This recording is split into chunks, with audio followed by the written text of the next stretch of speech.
ऐसे में कहा जा रहा है कि आप बचपन से ही पढ़ने में बहुत तेज थे, नवोदय में आपने पूरा भारत टॉप किया था। जी, नवोदय में मतलब काफ़ी पढ़े। मैंने ग्रेजुएशन किया था दिल्ली यूनिवर्सिटी के हिंदू कॉलेज से। फिर वहाँ से मास्टर्स के लिए आईआईटी गांधीनगर गए। आईआईटी गांधीनगर में मुझे अपॉर्चुनिटी मिली 3 महीने अमेरिका जाने की। तो जब वहाँ गया मैं इंटर्नशिप करने, तो रिसर्च के प्रति थोड़ा इंटरेस्ट बढ़ा और सिविल सर्व सेवा के प्रति अभी समय था मेरे पास। तो 3 साल मैंने पीएचडी की फ्रांस और जर्मनी से। उसके बाद मेरी सिविल सेवा की तैयारी शुरू हुई। फिर पिछले साल 2024 में मेरा डिप्टी एसपी के पद पे चयन हुआ और इस बार अभी यूपीएससी में रैंक आई। उत्तर प्रदेश के नक्शे पे एक छोटा सा जिला है, लेकिन यहाँ पे कारनामे बड़े बड़े होते हैं। आज मैं मौजूद हूँ देवरिया जनपद के रवि श्रीवास्तव के घर, जिन्होंने अपना ऐसा दम दिखाया है कि आज देवरिया पूरे भारत में जाना और पहचाना जा रहा है, क्योंकि एक जिले से 4 यूपीएससी निकले हुए हैं। और आइए मैं बात करूंगा आज रवि श्रीवास्तव जी के माता पिता से और जो सदस्य हैं उनके परिवार के, उनसे बात करूंगा। यहाँ तक कि उनके कुछ जानने पहचानने वाले भी लोग हैं। और क्यों आए हैं, तो आपसे पहले बता दूं कि जब आप सफलता सीढ़ियों से चढ़कर ऊपर पहुंचते हैं तो आपको बधाई मिलती है, लोग आपका स्वागत करते हैं, सम्मान करते हैं।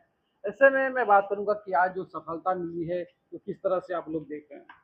बहुत खुशी का माहौल है। उन्होंने अथक परिश्रम किया, उसका परिणाम ईश्वर की कृपा से बहुत अच्छे आ रहा है। ये मेहनत जो लगी, कैसे मेहनत रही।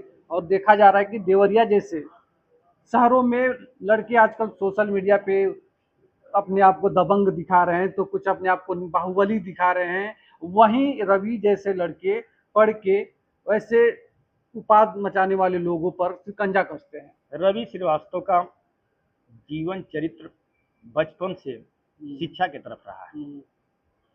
उनका रुझान नवोदय विद्यालय में गए, वहाँ पे उन्होंने 7 साल तक रहे। आना जाना घर पे बहुत, उनका शिक्षा का माहौल ही रहा है।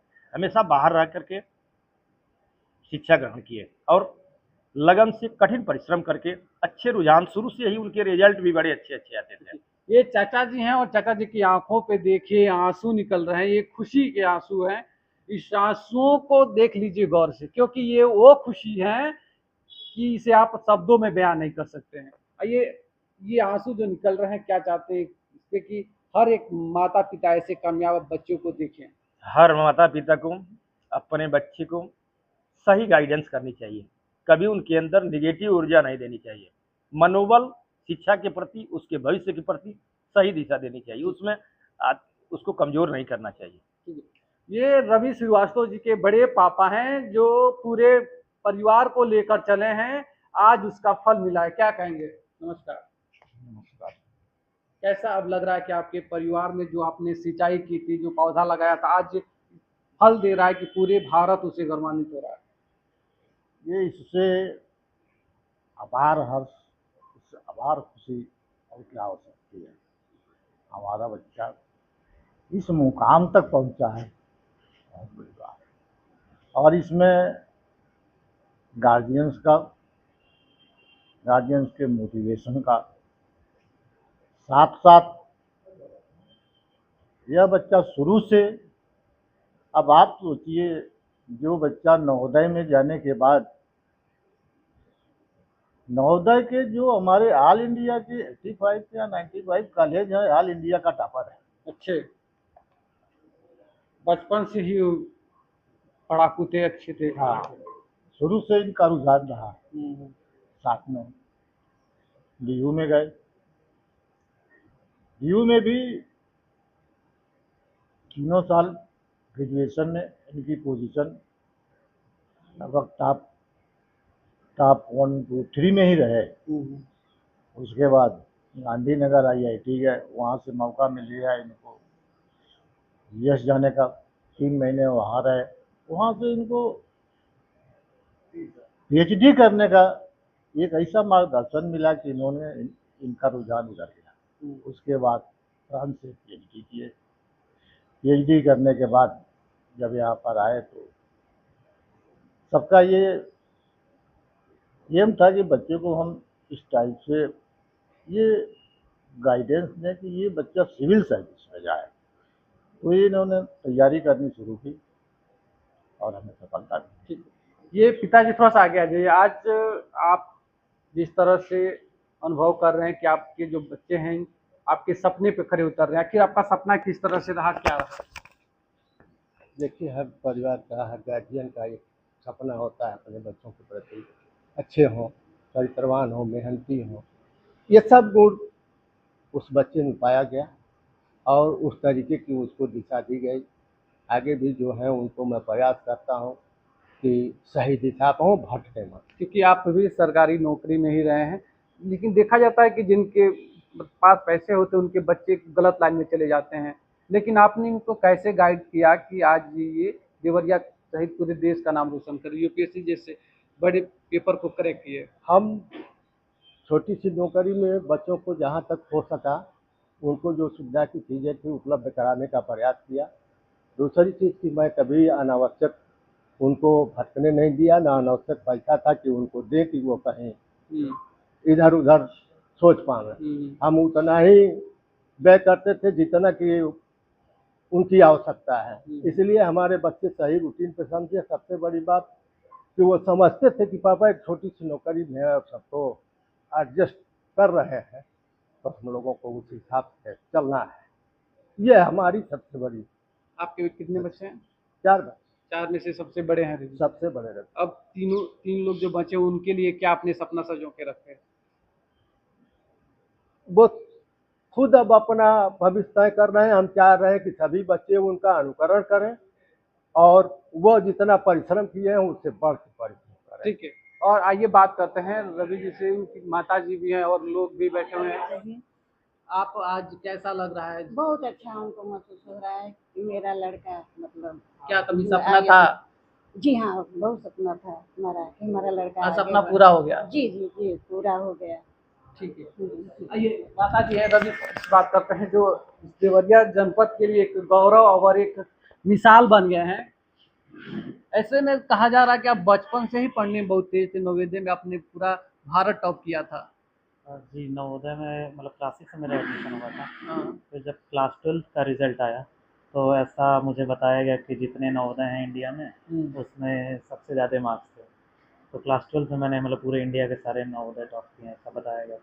अच्छा, आजकल एक समय बहुत कॉमन हो गया है कि देखा जा रहा है कि बच्चे सोशल मीडिया या अन्य जैसे चीज़ों पर ज़्यादा समय बिता रहे हैं, जिससे उनकी पढ़ाई की तरफ ध्यान ही भटक जा रहा है। तो उनको कैसे आप क्या कहेंगे कि वो पढ़ाई की तरफ आएँ? मुझे लगता है कि व्यक्ति को एक लक्ष्य निर्धारित करना चाहिए कि ज़िंदगी में करना क्या है, और फिर उस चीज़ को करने में अगर हमें सोशल मीडिया की हेल्प मिल रही है तो ठीक है।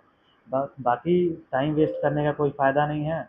और हाँ, थोड़ा बहुत आप दिन में 10 घंटे पढ़ते हैं तो फिर आधे घंटे 1 घंटे आपने टीवी देख लिया, कुछ यूट्यूब पे देख लिया तो वो चलेगा। लेकिन अगर रिवर्स हो, वही 10 घंटे आप यूट्यूब चला रहे हैं तो फिर कहीं न कहीं आप मतलब अपने भविष्य को खतरे में डाल रहे हैं। आप अभी तक कौन-कौन से पढ़ाई की, कौन-कौन से कोर्सेज़ किए यहाँ तक पहुँचने के लिए? मैंने ग्रेजुएशन किया था दिल्ली यूनिवर्सिटी के हिंदू कॉलेज से। फिर वहाँ से मास्टर्स के लिए आईआईटी गांधीनगर गए। आईआईटी गांधीनगर में मुझे अपॉर्चुनिटी मिली 3 महीने अमेरिका जाने की। तो जब वहाँ गया मैं इंटर्नशिप करने, तो रिसर्च के प्रति थोड़ा इंटरेस्ट बढ़ा और सिविल सर्व सेवा के प्रति अभी समय था मेरे पास, तो 3 साल मैंने पीएचडी की फ्रांस और जर्मनी से। उसके बाद मेरी सिविल सेवा की तैयारी शुरू हुई। फिर पिछले साल 2024 में मेरा डिप्टी एसपी के पद पे चयन हुआ और इस बार अभी यूपीएससी में रैंक है। एक चीज़ बताइए कि सोशल मीडिया की तो बात हुई होगी, लेकिन सोशल मीडिया पर आप कितने घंटे बिताते थे, क्या करते थे, कैसे आप यूज़ करते? जी, जी, बिल्कुल, मतलब मैं इलेक्ट्रॉनिक मीडिया का बहुत यूज़ करता था। ख़ासकर न्यूज़पेपर भी मैं ऑनलाइन ही पढ़ता था और फिर जितना गूगल सर्च करना हुआ सिलेबस से रिलेटेड वो भी ऑनलाइन था। इसके बाद हाँ, जो कोचिंग्स थी उनके मटेरियल हैं वेबसाइट पे अवेलेबल हैं, तो वो भी ऑनलाइन डाउनलोड किए। और उसके बाद हाँ, कभी मन किया कि थोड़ा मूड फ्रेश कर लेते तो मैं भी आधे घंटे बिल्कुल सोशल मीडिया पे जाते थे। अगर जो लड़का इस यूपीएससी की तैयारी करना चाह रहे हैं, वो बेसिक से कैसे तैयारी करें कि क्रमवार वो जी। क्रैक कर सकें? पहले तो मैं ये कहूँगा कि कक्षा 6 से 12 तक की पढ़ाई आपकी अच्छी होना चाहिए, उसको ढंग से आप पढ़िए। और फिर धीरे-धीरे आपके मन में करंट अफ़ेयर्स के प्रति भी थोड़ा इंटरेस्ट होना चाहिए। तो आप न्यूज़पेपर पढ़ते रहें, तो इंटरेस्ट बनेगा और आगे चल के मतलब वो आपके बहुत काम आएगा। वहाँ पे कैसे सवाल पूछे जाते हैं, कितने परीक्षाएँ देनी पड़ती हैं, क्या है? जी, सिविल सेवा का जो पूरा प्रकरण है वो 3 स्टेप का है। फर्स्ट स्टेप में आपको प्रीलिम्स क्लियर करना होता है, इसमें लगभग भारत भर के 10 लाख लोग अप्लाई करते हैं। फिर जब आप प्रीलिम्स क्लियर करते हैं, जिन 10 लाख लोगों में से मुझे लगता है 25-30 हज़ार का सिलेक्शन होता है। फिर मेंस की परीक्षा होती है, तो मेंस में फिर वैकेंसी के हिसाब से 2000 से 3000 बच्चों का सिलेक्शन होता है। फिर फाइनली इंटरव्यू होता है, तो इंटरव्यू में जितनी भी सीटें निकली हुई हैं, पिछले 3-4 सालों में 700 से लेके 1100 के बीच सीटें निकली हैं, तो उन बच्चों का फिर फाइनल सिलेक्शन होता है।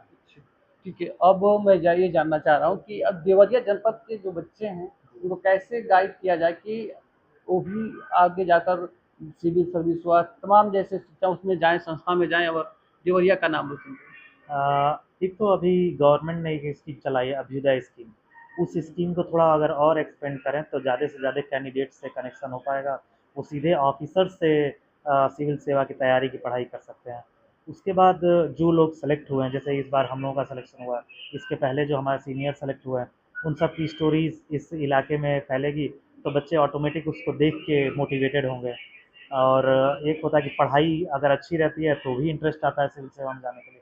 तो 2-3 चीज़ें ये करने से मुझे लगता है कि मतलब इस इलाके में सिविल सेवा का प्रति क्रेज बढ़ेगा। ठीक है, देखिए रवि श्रीवास्तव जी जिन्होंने बचपन से ही संघर्ष किया और आज फल आपके सामने है कि आज देवरिया जनपद के लिए एक मिसाल बने हैं। लोग इनसे मिलने आ रहे हैं, उनसे भी बात करूंगा। कुछ लोग मिलने आए बधाई देने, अगर आप भी पढ़ाई की तरफ रुझान बढ़ाते हैं तो लोग आपसे मिलने आए। भैया थोड़ा सा आ जाइए, आप कहाँ से आए हैं? मैं संतोष मद्देसिया भलुनी से। और आज हम लोग को बहुत खुशी है कि रवि जी ने भलुनी क्षेत्र का मान बढ़ाया है। देवरिया जिले के लिए एक उदाहरण के तौर पे इन्होंने सफलता प्राप्त की है, और हम लोग को बहुत खुशी है कि आपसे देखकर आज के बच्चे प्रेरणा लेंगे और वो भी बड़े पदों पे जाने का प्रयास करेंगे। और मैं इन्हें बधाई देता हूँ और आशा भी करता हूँ कि रवि जी जहाँ भी अपने कार्य क्षेत्र में इस तरह का उदाहरण प्रस्तुत करेंगे कि देवरिया जिले का नाम वहाँ भी बढ़ेगा। ठीक है भैया, आप लोग कहाँ से हैं?